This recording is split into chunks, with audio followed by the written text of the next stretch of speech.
naturellement, on a l'habitude de se projeter dans nos vies, de se projeter dans nos projets, dans des objectifs. Et tout d'un coup, tout ce qu'on avait prévu s'effondre. D'où cette angoisse, d'où cette peur, d'où aussi, on peut l'exprimer par de la colère, de plus maîtriser, les choses sur nos vies. Mais finalement, en fait, le grand enseignement de ce chaos, c'est un enseignement fondamental relatif à nos vies. C'est que on ne contrôle rien. On ne contrôle rien dans nos vies. Et il faut apprendre à accepter et à lâcher prise. À lâcher prise au fait que, évidemment, on ne contrôle pas, et la vie est imprévisible par nature, parce que tout est mouvement, donc tout est en mouvement, donc tout n'est que déséquilibre, puis retour à l'équilibre, puis de nouveau déséquilibre et retour à l'équilibre. Donc c'est le mouvement permanent, l'impermanence des choses. Et en fait, ça nous projette tout simplement à l'essence profonde de nos vies, de nos existences, qui est le facteur imprévisible, l'inconnu. Et donc à partir du moment où on apprend à accepter cette incertitude, en fait le chaos, ce désordre, il fait plus peur parce que le désordre fait partie de l'ordre, le désordre précède à l'ordre. Et en fait on est juste, probablement d'ailleurs, à la fin d'un cycle qui se termine, et on n'est pas à la fin d'une ligne qui se termine et tout d'un coup c'est la fin du monde, il n'y a plus rien derrière. Non, on est tout simplement à la fin d'un cycle, et qui dit la fin d'un cycle dit le début d'un nouveau cycle, d'une nouvelle ère. Et c'est pourquoi en fait aujourd'hui, moi je pense déjà à l'après, à cette nouvelle ère, ce nouveau monde que nous allons construire ensemble, même si nous sommes une minorité à le penser, on n'est pas dans un... Il faut arrêter de réfléchir en termes de quantité, quand bien même nous serions qu'une minorité à penser et à se pencher sur ce nouveau monde, et bien ça suffit en fait. Parce qu'en fait, l'important c'est l'énergie qu'on va mettre, l'énergie intérieure qu'on va mettre pour construire ce nouveau monde. Et donc apprivoisons en fait ce chaos, ce désordre, pour en extraire l'énergie et répandre en fait cette énergie et construire un nouvel ordre, un nouvel équilibre et derrière un nouveau monde. Et en fait, pour moi parler de ma propre expérience du chaos, on m'a souvent, là récemment, on m'a demandé d'écrire sur mon expérience de voyage, comment moi, en tant que voyageuse, je pouvais appréhender le confinement, parce que voilà, j'étais isolée dans la forêt, ou isolée dans un monastère, où il y en a certains qui sont isolés dans des cabanes ou sur des îles désertes. Mais la comparaison, pour moi, par rapport à la situation actuelle, elle n'est pas là. Moi, les plus grands chaos que j'ai vécus dans ma vie, c'était pas dans les voyages, parce que les voyages m'ont réparé, m'ont reconstruit, m'ont enrichi, donc c'était que de la joie et du bonheur. Mais en fait, les deux chaos que j'ai connus, en fait, c'était des expériences de vie, tout simplement. Et le premier, en fait, je pense que pour ceux qui ont lu mon premier livre, vous savez déjà, ça a été quand j'avais 28 ans, donc il y a 10 ans précisément, donc mon père est mort. Et moi qui étais, donc j'étais militaire, j'étais lancée dans une carrière militaire, j'avais le confort matériel, j'étais mariée, j'étais vraiment dans un mode de vie très rationnel et très matériel. Et ben tout d'un coup, mon père disparaît, mon père meurt, et là tout ce monde s'effondre.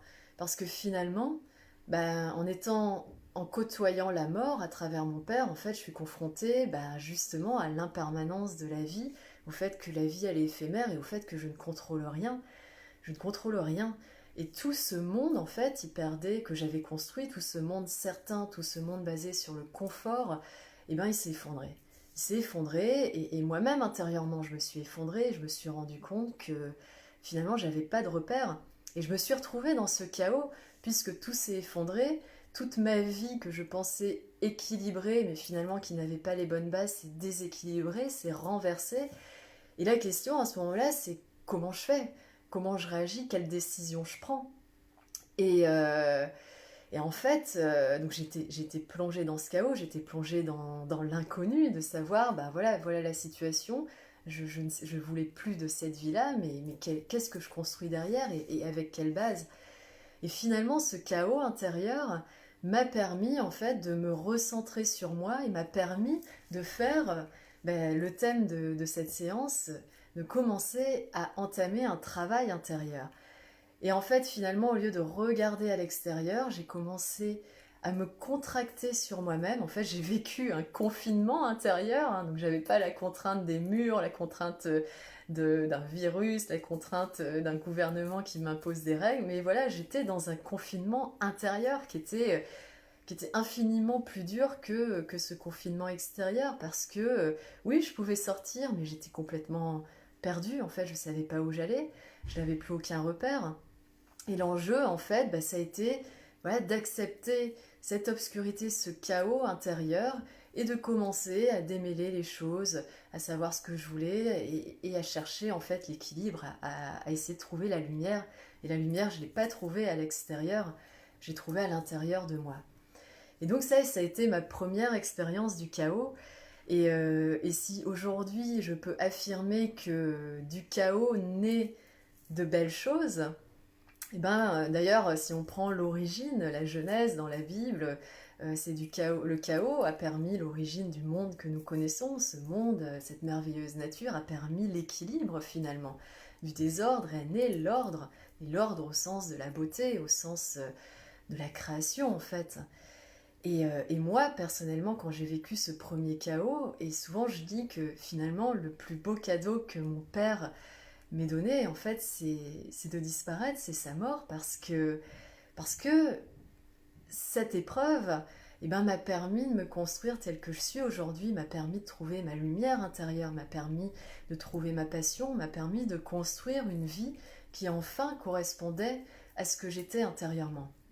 Et après, évidemment, ça ne cesse d'évoluer, mais ça a été vraiment le premier départ. Cette confrontation au chaos intérieur m'a permis de faire mes premiers pas dans ma nouvelle vie, m'a permis de me tourner vers l'équilibre, vers l'harmonie et la chose importante, vers ce qu'il y avait à l'intérieur de moi-même. A permis en fait de se saisir de mon regard. Déjà, ça m'a enlevé les œillères que j'avais dans ce monde très cadré. Donc j'ai tout d'un coup levé mes œillères, j'ai pris une grande respiration, donc c'est douloureux, vous savez, c'est comme un nouveau-né, un bébé qui naît, la première chose qu'il fait, bah, quand il vient au monde, c'est qu'il pleure, quoi. C'est compliqué de renaître, en fait. Et tout d'un coup, voilà, je renaissais, et puis j'ai fait mes premiers pas dans ma nouvelle vie. J'ai trouvé ce qu'il y avait à l'intérieur de moi, j'ai regardé à l'intérieur de moi, et donc il y a vraiment cette idée qui suit le chaos, qui est cette contraction, la contraction sur soi, d'où finalement va jaillir l'expansion, en fait, la création de ce que l'on est.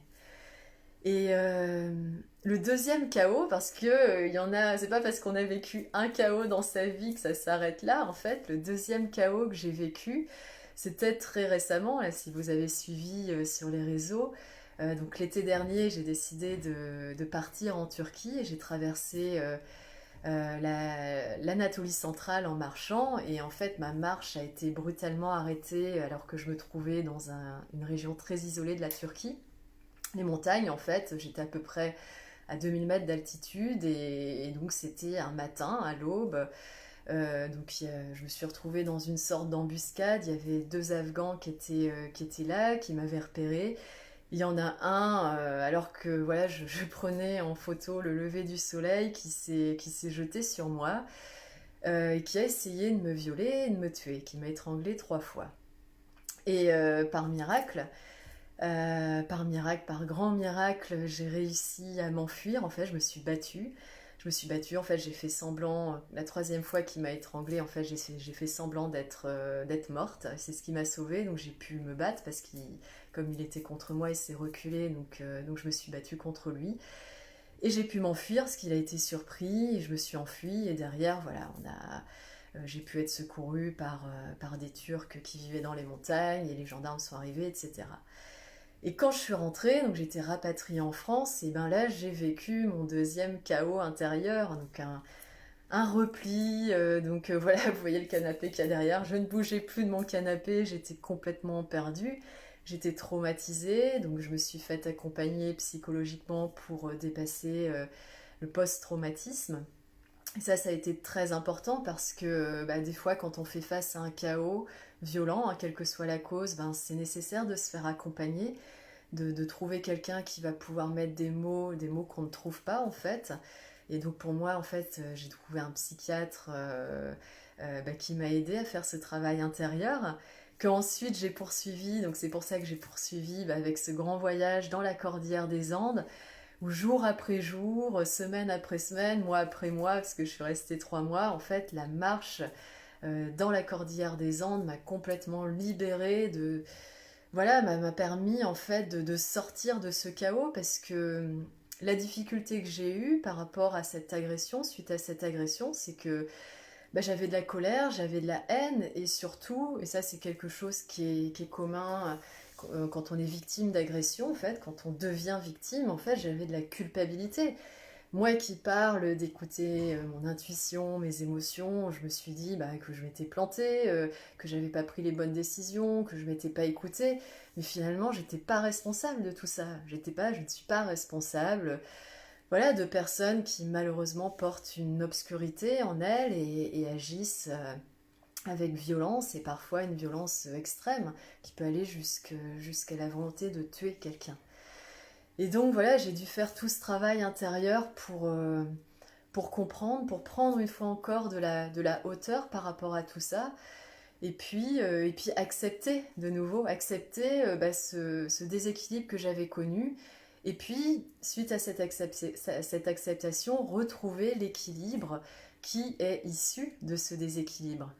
Et en fait, quand je marchais dans la cordillère des Andes, enfin, je sais pas si vous avez vu les photos des paysages que j'ai foulés, quoi, où j'étais complètement immergée dans ces paysages, mais c'était extraordinaire. C'est les aubes, les crépuscules, l'immensité de la nature, les milliers d'oiseaux qui venaient le matin, qui se couchaient avec moi le soir, le silence de la nuit, ces millions d'étoiles. Et en fait, je m'asseyais comme ça devant ma tente, ou quand je faisais une pause pendant ma marche, je m'asseyais sur une pierre ou sur l'herbe, et finalement je me dis, mais quelque part, j'aurais jamais pu connaître ces merveilles si c'était pas passé ce qui s'est passé en Turquie, si j'avais pas été agressée, et si finalement j'avais pas décidé une fois encore de faire ce travail intérieur. Et donc tout est une question d'acceptation d'une part, et ensuite, suite à cette acceptation, de prendre son regard, parce que justement on se rend compte qu'on ne peut pas changer les choses à l'extérieur de soi. Donc si je prends mon premier chaos intérieur, donc je ne pouvais pas changer le fait que mon père disparaisse, que mon père meure. Par contre, je pouvais changer la perception que j'avais de sa mort. Je pouvais changer la perception que j'avais de ma propre vie, de ce que j'avais construit. Et de la même façon, je ne pouvais pas changer le fait que, bien sûr, j'ai été agressée, j'ai été victime d'une violence inouïe, d'un mec qui a voulu non seulement me violer, mais en plus me tuer, m'étouffer, puisqu'il m'a étranglée. Mais ça, je ne pouvais pas changer. Je ne pouvais pas changer le fait qu'il y a des personnes dans ce monde qui sont plongées dans une forme d'ignorance extrême, une forme d'obscurité, et je ne pouvais pas changer ça, du moins dans l'immédiat. Par contre, je pouvais changer la perception que j'avais de cet événement, et la perception que j'avais de ce qui allait en découler, la perception de la vie, une fois encore. Et par rapport au chaos, j'ai relevé une citation d'un de mes écrivains préférés, qui s'appelle Hermann Hesse, donc qui est un écrivain allemand du début du XXe siècle, et qui parle du chaos et qui nous dit pour que le chaos se laisse transformer en un ordre nouveau, il faut d'abord le reconnaître et le vivre. Et donc, cette citation, elle est géniale parce qu'il y a tout dans cette citation. Donc, on nous parle du chaos, Hermann Hesse nous parle du chaos. Il nous parle de se laisse transformer, donc de la transformation. Donc, ça rejoint exactement ce que je dis, c'est que il y a une possibilité de transformation, et le chaos prend tout son sens. Donc justement, si on cherche un sens à tout ça, c'est la façon dont on va pouvoir transformer les choses, transformer ce déséquilibre qu'on connaît à l'extérieur de nous, mais qui est juste un reflet du déséquilibre qu'on a à l'intérieur de nous. Comment on va pouvoir le transformer en un nouvel ordre, finalement. Et faisons en sorte que cet ordre, en fait, soit beaucoup plus vertueux que ce qu'on a pu connaître avant. Parce que, bien sûr, il y a le virus en lui-même qu'on connaît aujourd'hui, qui est dramatique, puisqu'il y a des personnes qui meurent tous les jours par rapport à ça, des personnes qui sont en détresse respiratoire, des personnes qui sont éloignées de leurs proches à cause de la situation. Mais on voit bien qu'il y a eu un désordre au niveau social, il y a eu un désordre matériel qui est énorme et qui nous a mené à cette situation, quoi. Un désordre par rapport au respect naturel des animaux, au respect de la nature, tout simplement. Et donc c'est tout ça qu'il faut prendre en compte, c'est tout ça ce que cette crise nous révèle. Et donc je reprends la suite de la citation de Hermann Hesse qui nous dit donc pour que le chaos se laisse transformer en un ordre nouveau, il faut d'abord le reconnaître et le vivre.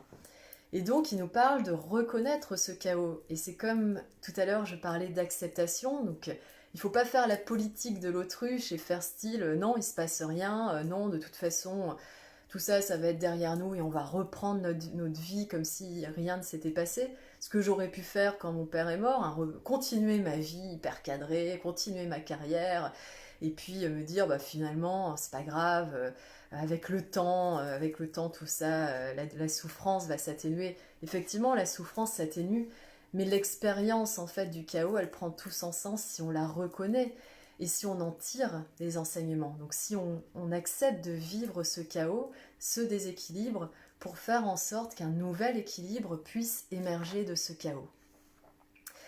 Donc voilà ma réflexion déjà sur la nature du chaos, qui est simplement un désordre qui nous amène à nous contracter sur nous-mêmes, en fait, cette forme de contraction intérieure qui nous permet de regarder à l'intérieur de soi. Et de cette contraction, donc cette forme de confinement intérieur, va finalement émerger une expansion des énergies qui va nous permettre de créer un nouvel équilibre, un monde nouveau, un ordre nouveau, que je souhaite profondément plus vertueux, davantage basé sur le respect de soi dans un premier temps, l'amour de soi, parce que le respect c'est juste de l'amour de soi par rapport à soi, l'amour de soi par rapport à l'autre, et l'amour de soi par rapport à la nature. Et si on peut entrevoir un monde nouveau, en fait, c'est dans cet amour qui est finalement un amour universel, un amour qu'on recherche tous, un amour qui va nous amener à l'équilibre intérieur et à l'équilibre de nos vies ensemble. Et on voit bien d'ailleurs aujourd'hui qu'est-ce qui est le plus compliqué dans ce confinement. Alors bien sûr il y a la contrainte d'être entre quatre murs, alors ceux qui ont un jardin donc déjà c'est plus facile, mais clairement ce qui est le plus difficile, et on le voit aussi par rapport aux gens qui sont dans les hôpitaux, aux personnes qui ont des proches qui se situent dans les hôpitaux, en fait c'est le lien social.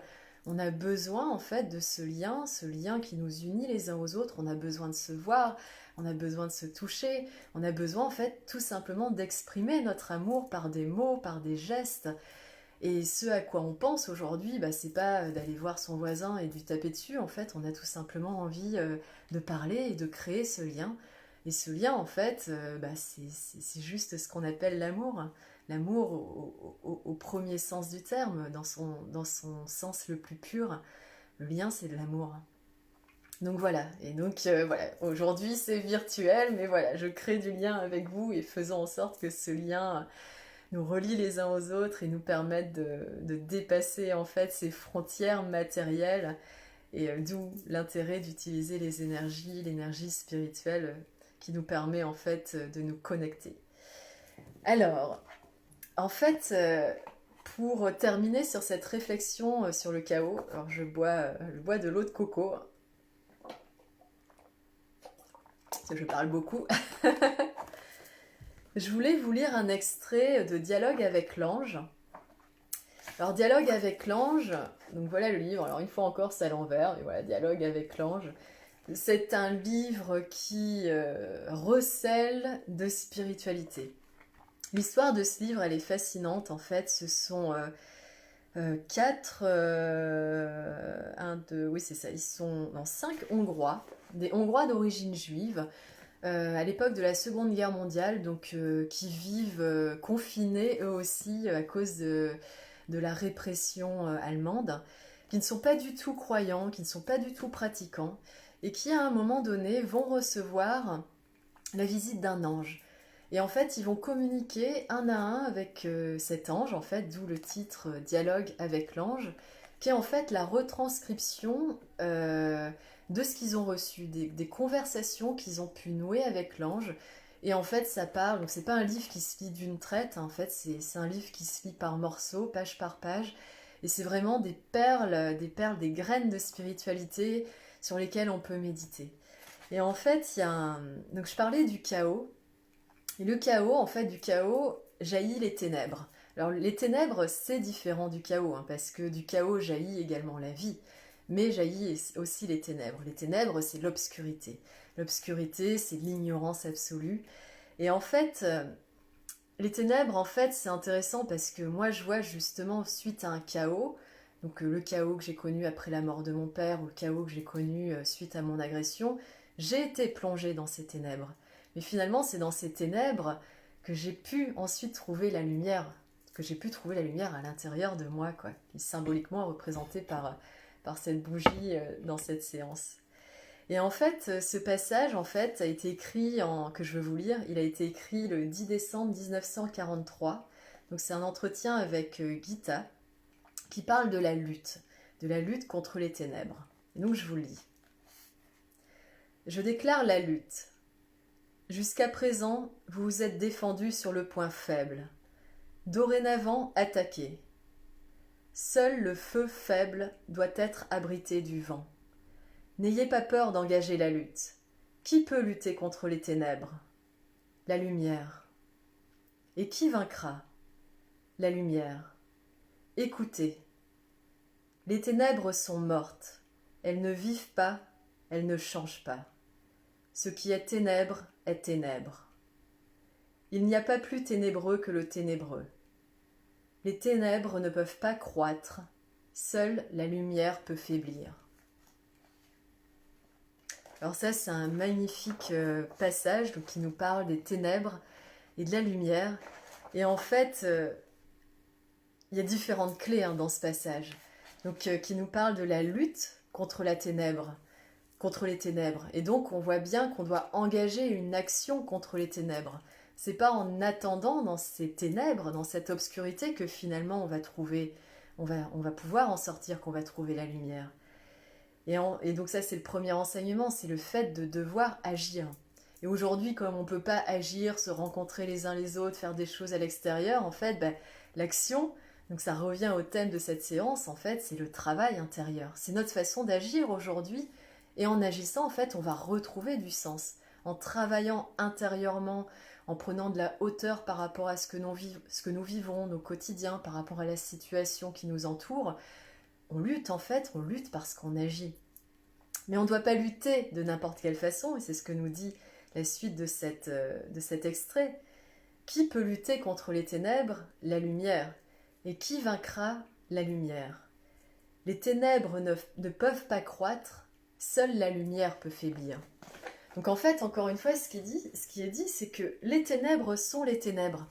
Voilà, c'est comme ça, il faut l'accepter. Il y a de l'obscurité dans ce monde et c'est ainsi.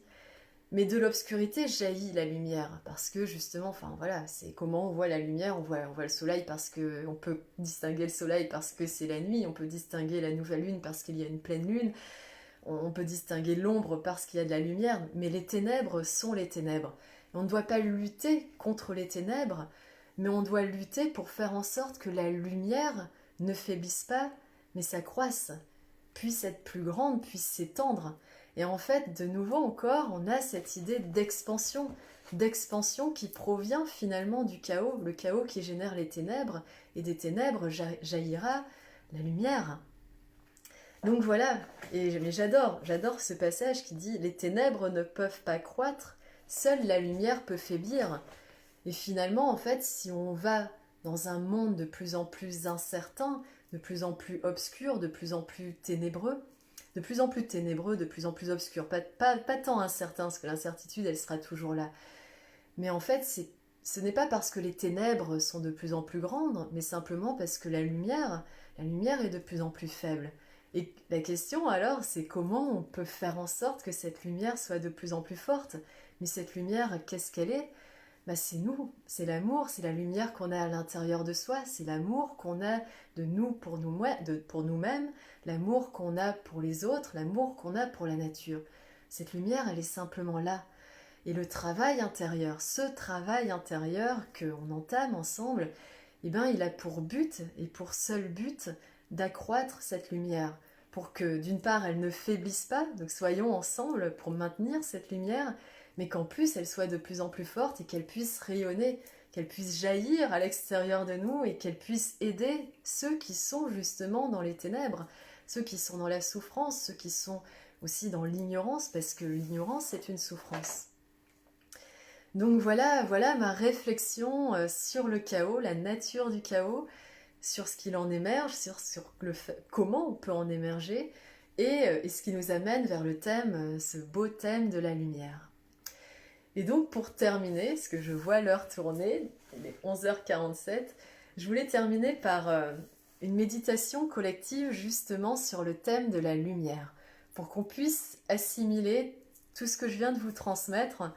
Donc juste pour vous dire tout ça, et bien sûr j'ai les différents thèmes que j'ai souhaité aborder, mais voilà, moi je suis pour la parole intuitive, donc voilà, c'est des choses que je reçois, que je vous retransmets, et ce sont des graines en fait qui doivent germer à l'intérieur de chacun de nous.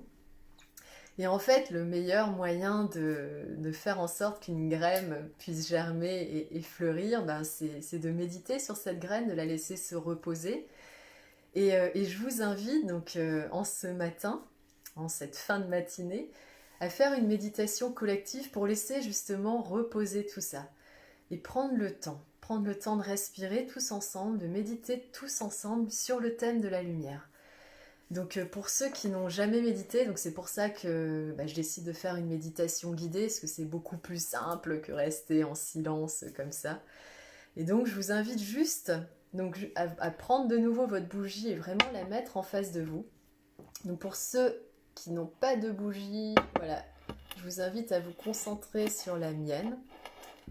Et on va utiliser la flamme de cette bougie pour se concentrer. En fait, on va commencer par une concentration que petit à petit je vais transformer en méditation. Parce que la concentration, on va dire un prémisse à la méditation qui est compliqué. Donc on va regarder la flamme de notre bougie qui vacille, qui va de gauche à droite, de droite à gauche, et qui nous rappelle justement que rien n'est permanent, rien n'est figé, tout est en mouvement. Et qui nous rappelle finalement que la lumière, elle est fragile. Parce qu'il suffit d'un souffle sur cette petite flamme pour qu'elle puisse s'éteindre. Mais nous, on va faire en sorte que cette flamme, elle persiste. Et pour qu'elle persiste, déjà, on va se concentrer sur elle, avec beaucoup de bienveillance. On va l'observer, on va la regarder. On va la regarder bouger doucement, danser sur elle-même. Et on va prendre une profonde inspiration. Et on expire.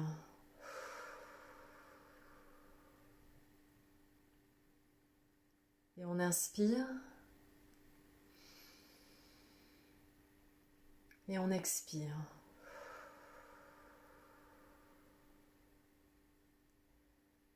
Et une troisième fois, on inspire. Et on expire.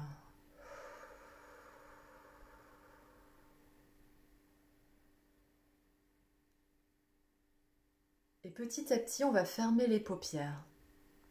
On va fermer les paupières tout en gardant l'image de la flamme dans notre esprit. Et on ferme les yeux. Et cette flamme, on la voit, qui se balade et qui danse devant nos paupières. Elle est toujours là avec nous. Et elle nous apporte une petite lumière derrière nos paupières. Et cette lumière, on va la saisir par l'esprit, on va la transformer en un grand soleil. Tout d'un coup, cette lumière, elle grossit, elle grossit, elle grossit. Et elle se transforme en un grand soleil flamboyant qui nous apporte de la chaleur. Et ce grand soleil, il va venir au-dessus de nos têtes, au-dessus de nos crânes. Juste au-dessus de nos têtes, aligné avec notre colonne vertébrale. Et il flamboie, et il nous envoie toute sa force et toute sa chaleur. Et on sent cette lumière rayonner petit à petit. Cette lumière, elle va commencer à descendre. Elle descend sur nos crânes, sur nos têtes, sur nos fronts. Et puisqu'on la sent sur notre front, on sent les muscles de notre front se détendre petit à petit. On sent nos sourcils se détendre. Et on continue d'inspirer doucement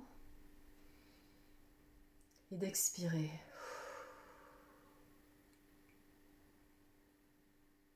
Et cette lumière, elle vient envahir tout notre visage, toute notre tête. Et les muscles de notre visage, ils commencent petit à petit aussi à se détendre. Nos joues, notre langue, nos mâchoires.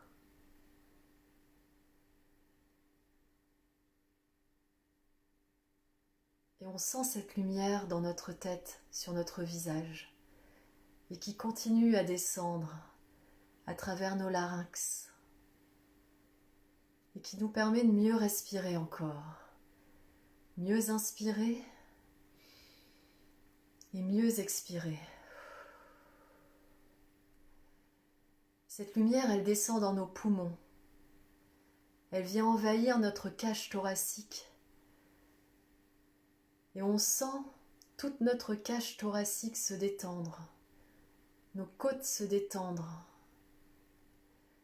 et nos poumons se remplir de la lumière, qui est toujours aussi forte, aussi belle.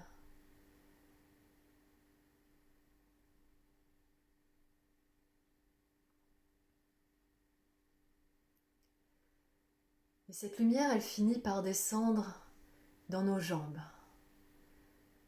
dans nos cuisses qu'on relâche, qui se détendent,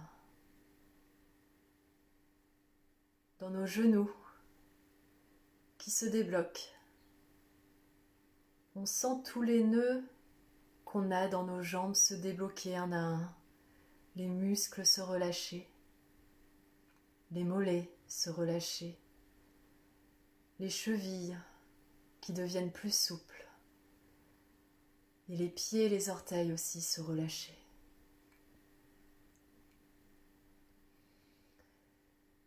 Et cette lumière maintenant, elle est à l'intérieur de nous, dans tout notre corps, depuis nos orteils jusqu'à nos doigts, depuis nos doigts jusqu'à notre crâne. Elle est partout, dans nos poumons, dans notre cœur, dans nos jambes, dans nos bras. Et elle nous permet d'inspirer profondément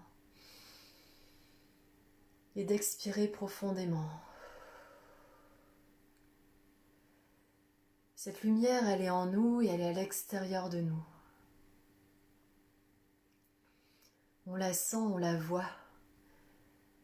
Elle nous permet d'éclairer les phases les plus obscures qu'on porte en soi. Et non pas de les ignorer, mais de voir ce qui va et ce qui ne va pas. On observe ce qu'il y a en nous grâce à cette lumière. Et on continue d'inspirer et d'expirer.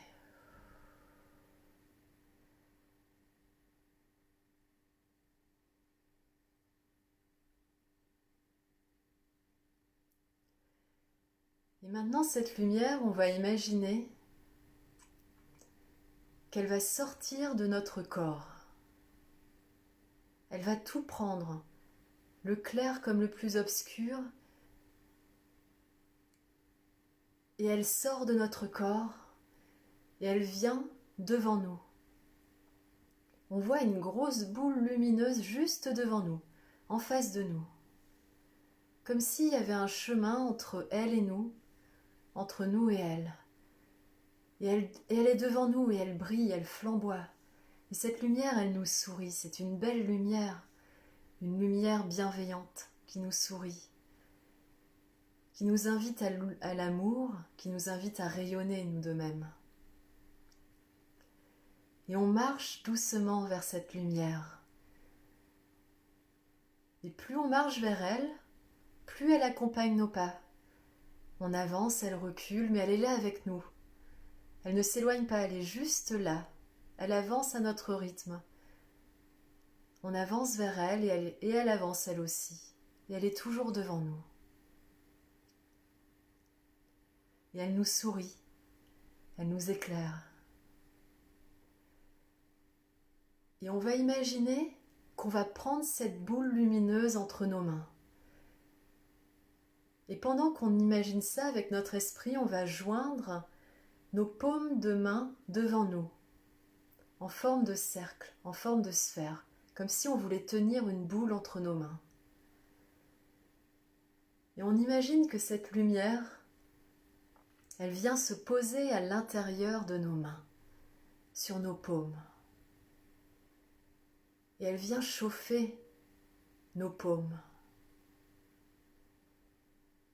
Elle vient chauffer nos corps.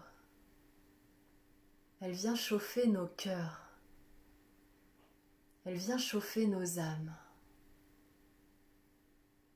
Et cette lumière, elle est là avec nous. On l'a eue en nous, on l'a eue autour de nous, et on l'a maintenant avec nous sur nos paumes et on peut la sentir. On peut sentir sa chaleur. On peut sentir son rayonnement. Et on va se concentrer sur cette sensation de chaleur à l'intérieur de nos paumes. Et on inspire et on expire. On sent la chaleur s'installer à l'intérieur de nos paumes, à l'intérieur de nos mains. Et on va rapprocher petit à petit nos paumes de notre cœur, de nos bustes. Et on sent cette chaleur qui continue de rayonner à travers nos mains, nos bras, nos corps, nos cœurs.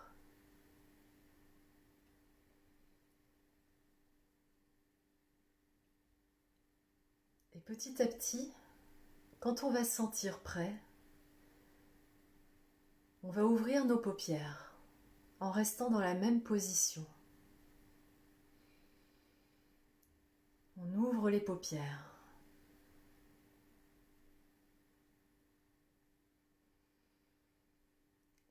Et on a toujours cette lumière dans nos mains. Et ce qu'on va faire, comme au début de la séance, on va ouvrir nos paumes et on va placer nos mains de chaque côté de notre corps, de chaque côté de notre buste. Et cette lumière, elle est encore là dans nos paumes. Et on va imaginer qu'on la transmet. On sent la lumière quitter les paumes de nos mains. Et on la transmet. Je vous la transmets à vous. Et chacun, on va la transmettre à nos proches. À ceux qu'on ne voit pas mais qui sont là avec nous. À ceux qui souffrent. On la transmet à ceux qui sont dans les hôpitaux. À ceux qui sont dans l'angoisse, dans la souffrance, dans la détresse. Et on va aussi la transmettre à ceux qui sont dans les hôpitaux pour permettre aux autres de sortir de cette détresse, d'accompagner leur souffrance. À ceux qui se battent au quotidien, aujourd'hui, avec nous, pour nous, dans les hôpitaux, dans les commerces, dans la nature, dans les champs, partout. Tous ceux qui œuvrent. Et à nous qui travaillons sur nous-mêmes, à nous qui ne trouvons pas absurde de faire ce travail intérieur, ce travail de lumière intérieure. On va se transmettre cette lumière, parce qu'il y en a qui ont des difficultés à la voir, qui n'y croient pas forcément, mais qui en ont besoin. Et on va la transmettre pour que cette foi en la lumière pour que notre foi en l'avenir, notre foi en l'amour, puisse continuer de vivre en nous, à travers nous, autour de nous. Et sur cette parole d'amour et de lumière, je vous souhaite une belle journée. J'espère que cette séance vous a plu, vous a au moins détendu et vous a permis en fait de faire ce travail, de commencer à faire ce travail intérieur. Je sais que pour certains qui n'ont jamais exercé ce travail d'énergie, ça peut paraître étrange, mais si vous êtes venu là, c'est qu'il n'y a pas de hasard, c'est que quelque chose vous a attiré. Et puis voilà, on est là, on est ensemble, on ne doit pas l'oublier, être solidaires les uns des autres, et c'est pour ça qu'on doit respecter ce confinement, et qu'on doit chacun œuvrer comme nous le pouvons, avec le temps que nous avons, pour faire en sorte que ce monde demain soit meilleur. Je vous remercie à tous, je vous souhaite une belle journée, beaucoup de belles choses, et à très bientôt. Ciao!